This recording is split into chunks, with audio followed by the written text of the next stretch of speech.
A dog stands in a box. On one side, a low barrier it could clear in a single easy hop. A mild electric current runs through the floor, and all the animal has to do to make it stop is step over to the other side. The door to safety is wide open, and the dog does nothing. It lies down. It takes the shock, and it whimpers, and it waits for the pain to end on its own. It has somewhere to go, and it has simply stopped trying to get there. Nobody trapped this dog. The escape is right in front of it. So why has it given up? The answer to that question would reshape how we understand depression, motivation, and despair. And decades later, the very same idea would be quietly turned into a blueprint for breaking human beings. Remember the open door? We are going to come back to it. The year was 1967 at the University of Pennsylvania. A young researcher named Maier and Seligman, working alongside Steven Maier, was studying something else entirely: how dogs learn to associate a tone with a shock. But the experiment kept misbehaving. The animals that had been through an earlier phase weren't learning the way they were supposed to. When they were later put in a box where escape was easy, many of them didn't even try. They just lay there and endured. To most people, that would have been a nuisance, a glitch in the data. To Seligman, it was the whole discovery hiding in plain sight. The dogs hadn't failed to learn. They had learned something terrible. They had learned that nothing they did mattered. To prove it, the team built one of the cleanest experiments in the history of psychology. They took 3 groups. The first group got no shocks at all. The second group received shocks but could switch them off. Pressing a panel with their nose would end the current.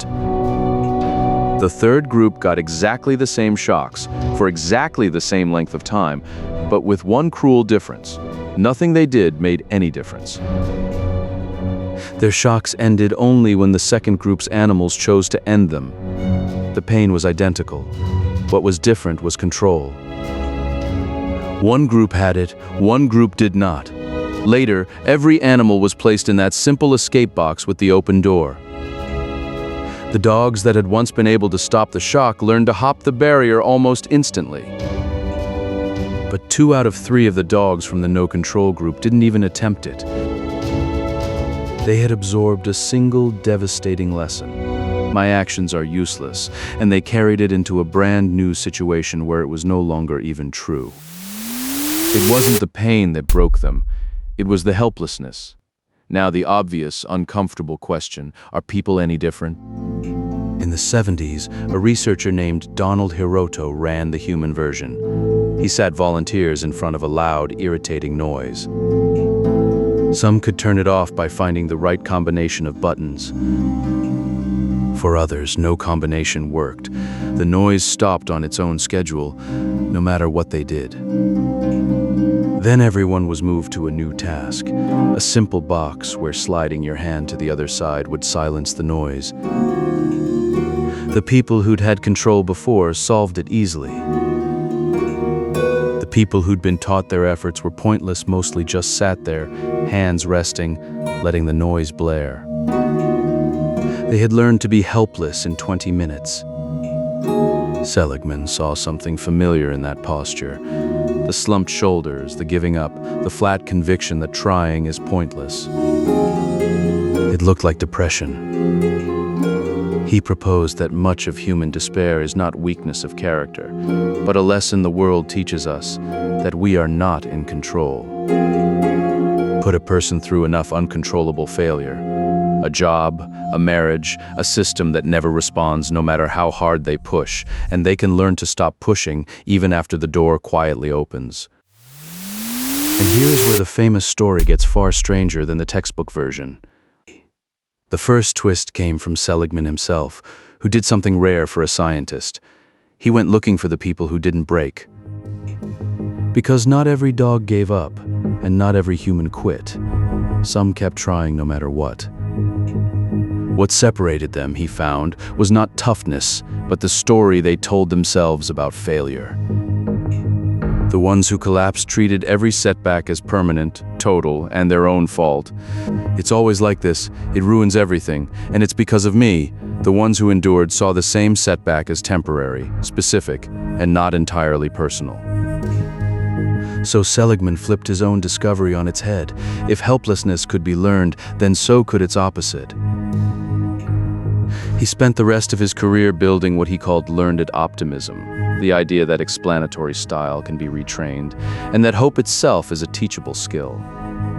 But there is a second twist, a scientific one, and it is genuinely humbling. Nearly 50 years later, in 2016, Seligman and Maier went back and looked at the original phenomenon with the tools of modern neuroscience, and discovered they had read it backwards the whole time. Passivity and giving up, it turns out, are not what the brain learns. They are the brain's default, the automatic reaction to prolonged bad events wired deep into the brainstem. What the animal actually learns when it has control is that it has control. Detecting that you can change your situation activates a region of the prefrontal cortex that reaches down and switches the helplessness off. So the real lesson was inverted. We don't learn to be helpless. We are born expecting to be, and what rescues us is learning in our own bodies that our actions can land. And then there's the third twist, the one nobody wants in the story. The discovery of how to make a mind give up did not stay in the laboratory. After 2001, two psychologists, James Mitchell and Bruce Jessen, helped design the CIA's program of so-called enhanced interrogation and the U.S. Senate's own investigation noted that its logic drew directly on the theory of learned helplessness, the deliberate engineering of total, inescapable control in order to break a human being's will to resist. Seligman has said he was horrified, that he played no part in building the program and opposed the use of his work for torture. But the shadow is unavoidable. The same insight that could teach a depressed person how to hope again could also be reverse engineered into a machine for manufacturing despair on purpose. One idea, two doors.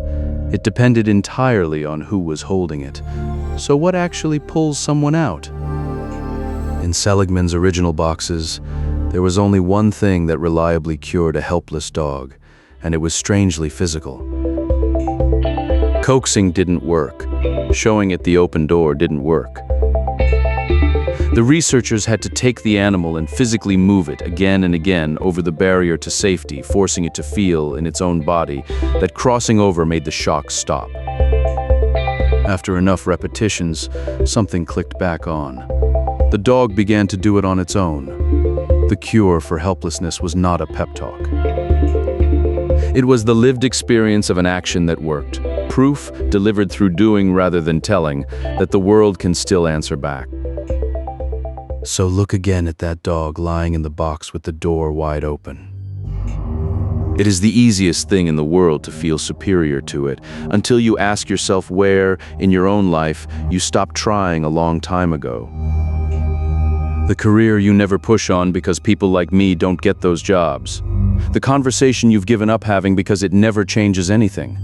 The quiet, reasonable-sounding voice that says, "Don't bother. You already know how this ends."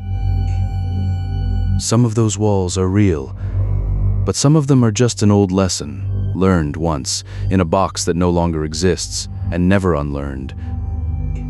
Helplessness is taught, which means it can be untaught. The only way the dog ever found out the door was open was to be moved through it one time and feel the shock stop. So here's the question those animals could never ask themselves, and you can. Which of your barriers is real, and which one are you lying down in front of with the door already open?